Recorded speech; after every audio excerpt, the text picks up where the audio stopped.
Over the next 2 minutes, I want to make you think about and reflect on how retrieval is far better than reteaching. So, what do I mean? Well, if I go back to the start of my teaching career, I always used to teach in kind of units and think if I had a half term of 6 or 7 or 8 weeks, I would leave 1 or 2 weeks at the end to reteach and revisit the topics and the areas that we'd covered in the first 3 or 4 weeks, or first 4 or 5 weeks. What I know now about the science of learning, though, is that is actually a really low level of cognitive demands that I'm placing on my students. Because what happens when we reteach something is our eyes, or our students' eyes, mistake deep learning for familiarity. So what that means is that they look at it and go, yeah, I recognize this, yeah, we've done this, yeah, I know this.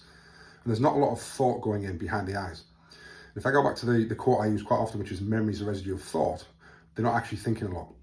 So the far better way to do that I know now is constant retrieval all the way through, getting them to actually retrieve information from previous.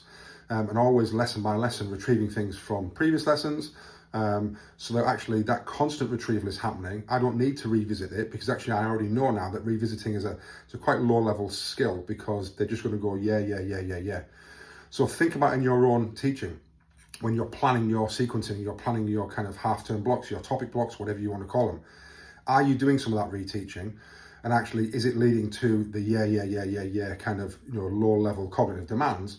Or are you thinking differently about actually how can we do some actual retrieval activity where students have to actually retrieve it? When I say actually, I mean like have to think and write it down or speak it, because that's what's going to make the stronger memory traces, rather than I'll just summarize this and we'll go over it again, because actually what's happening behind the eyes is not a lot. So more retrieval, less reteaching, and hopefully that'll lead to stronger memory traces.